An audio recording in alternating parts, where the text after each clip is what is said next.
Hello and welcome everyone, my name is Captain Frost and this is gonna be another episode of our build watch on Impending Doom Occultist League Starter with a bunch of damage present on the character. As you can see here, it is 11 million DPS with all the buffs that are available on the character without any overlaps in pub here, with 100,000 effective hit pool, and that is all from the day 2 character, that is day 3 character existing in the game in Crucible League. So this is your character. Yeah, it has some uniques: Death Rush, Aziri's Reflection, Eternal Struggle, Vixen's Entrapment, and Apep's Rage. It has 6 link, of course, but nothing too heavy and too pricey. It is a very good starter. It has a bunch of damage. It is quite defended character, very well-rounded character.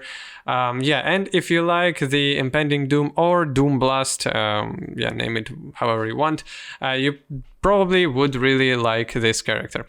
So yeah, we are starting from our talent tree, then we are going for skills items. In talent tree, I'm just gonna briefly go through all the different talents that we are taking, different maybe mechanics that are in place, and then we are gonna go for other stuff. But I need to emphasize on one thing for you as well.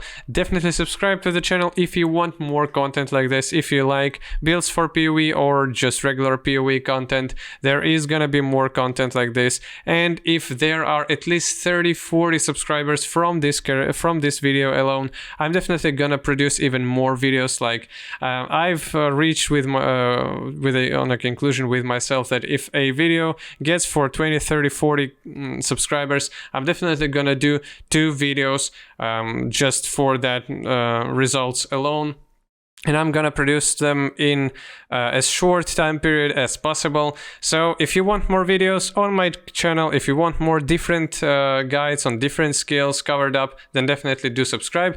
And yeah, it's all if you're interested in content like this. So that's it with self-promotion. Let's go for the build. Yeah, let's start from what are we building here.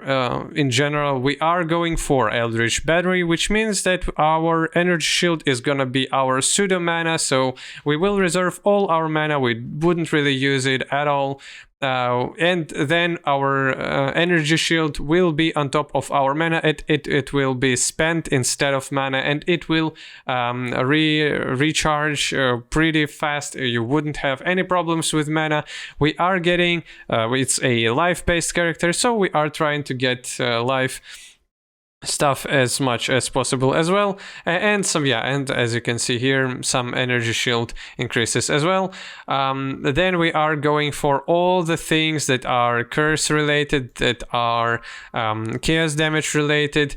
Yeah, as you can see here, more chaos damage, because chaos damage over time, because it's all, again, it's a poison and it's a chaos damage baseline and poison, so it's all good if you are ramping up your chaos and poison and damage over time stuff. So yeah, we're taking some cluster jewels there. We're gonna come back for them later. So again, more life with paired up with energy shield, more chaos damage, spell duration, poison damage, some spell suppression as well, of course, with some additional increases to evasion paired up with maximum life, and mana reservation efficiency as much as possible as well. So that's your motive for this character. So we are using our Militant Faith unique timeless jewel here, and the main thing here is of course our unique keystone talent that we are getting from it, and we have some additional increased defenses from equipped shield per devotions, and devotions are just the things that are you're gonna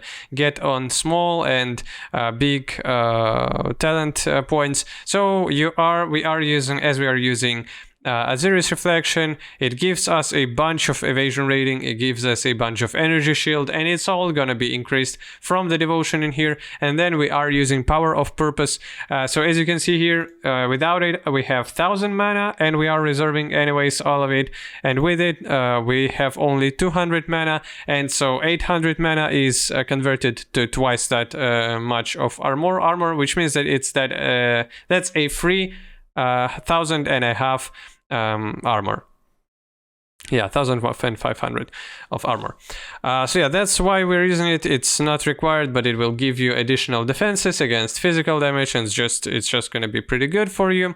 Yeah, and then that's mostly it. So yeah, and it's almost mostly it. So yeah, the main thing that we should focus as well on is chance to poison on hit and chance to poison, as you can see here, chance to poison cursed enemies, chance to poison with our spell. So where do we have it here? So yeah, chance to poison on hit with spell damage, which is very the thing that we need here, because we are relying on our poisons and we need to scale that chance to poison relatively high for 100%. Yeah, it's gonna be good if it is in place. So yeah, that's when it comes to our talent tree.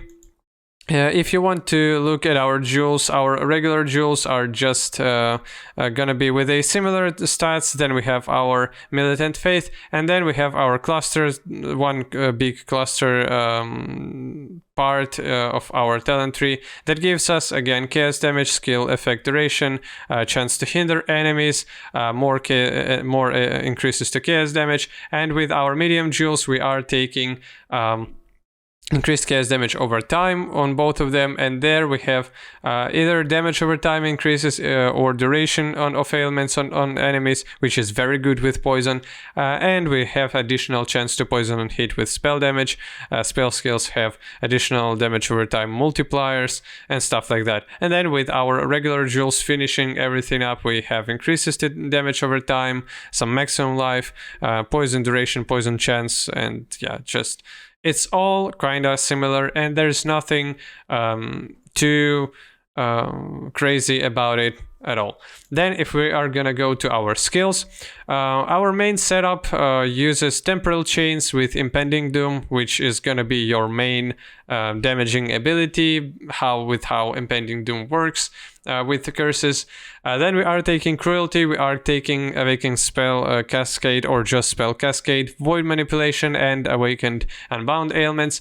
We do have our Malevolence in here, so it is in our helmet, and as you can see here, our helmet, it doesn't have anything crazy on it, it doesn't have anything additional on it, it's just some life, cold dress, focus, so yeah, no specific mods in our helmet.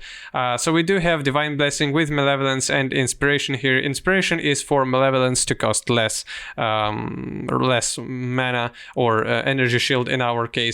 When used, it is gonna be your clickable buff for some additional damage. Then we are using Plague Bearer, that is Divergent here, so grants 10% to damage over time multiplier for poison while infecting. Yeah, Plague Bearer is your regular skill that you're using on poison builds. Molten Shell, that's your defensive spell, and Despair, which is gonna be your damage increase, and it is anomalous here. Cursed enemies take 10% increased damage from damage over time effects. So Despair is gonna be your regular curse that doesn't blast enemies, it just increases damage that enemy takes from your Doom Blast spell.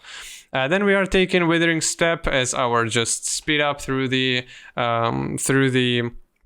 maps, and it gives us, it inflicts wither on enemies. Then we are using Herald of Agony, we are using Flame Dash as our dodging ability.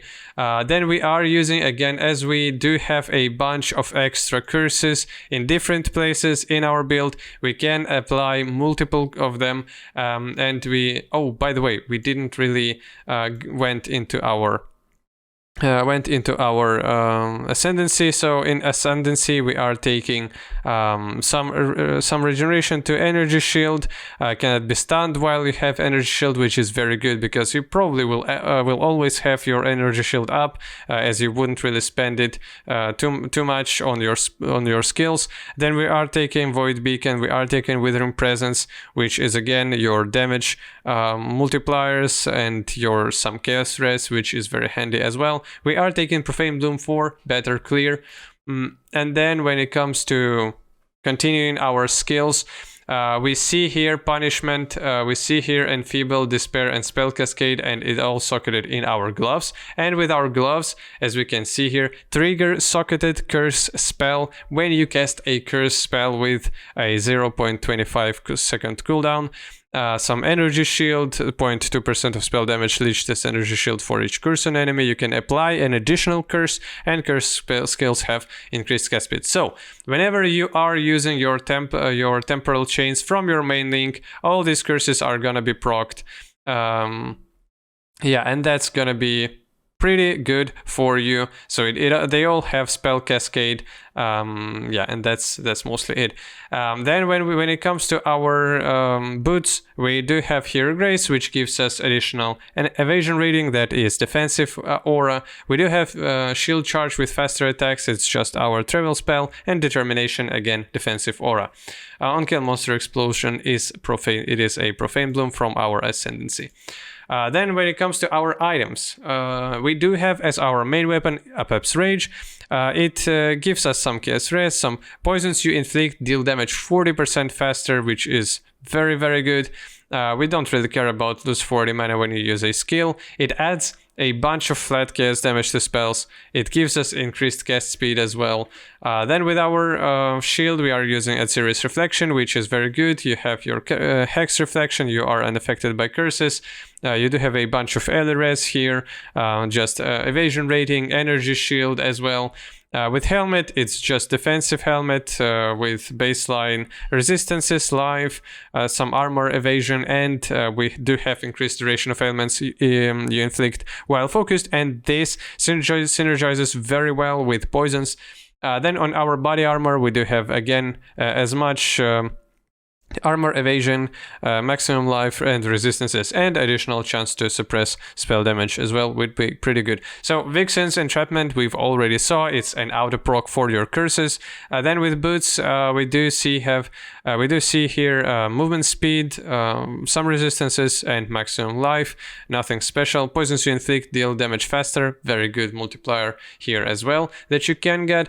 Then with amulet, we do have eternal struggle that allocates skittering runes with some. So yeah, on this amulet you can use your Eldritch stuff. It gives us global defensive stats. It gives this a unique buff as well. Then with ring we do have death rush that some recovers some life on kill, gain adrenaline, which is that increases our damage when we're clearing. Very, very good, and it gives us some additional beneficial stats as well. Then we have our second ring that gives us -7 to total mana cost, which is, yeah, it can be pretty good as well, but we are using our energy shield as our pseudo mana, and yeah, it's anyways, it's gonna be pretty good. We do have here otherwise just resistances, mana, maximum life, some attributes as well. With belt we do have some stuff that increases our flasks, then regenerate 150 energy shield per second while a rare or unique enemy is nearby, which can be very, very good. And some resistance, so nothing really special in here as well. Then we do have our flasks with Jade Flask giving us additional evasion, Divine Life Flask that heals us, immunity to chill and freeze, as we can see here. Then with our Quicksilver, it's for our movement speed, Silver Flask gives us onslaught, and Grey Knight Flask gives us a bunch of armor straight up. And that's mostly it, if I'm not... yeah, we do have some corrupted regular jewel that gives us immunity to corrupted blood, which is very, very good, and it can save you in a bunch of different situations.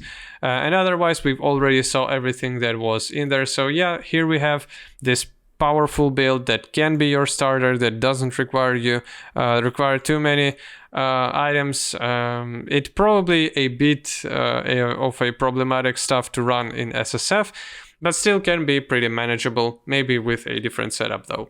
So yeah, this is your Impending Doom Blast build. If you like content like this, then definitely subscribe to the channel, as I've already mentioned before. Hope you're having a good day, and goodbye.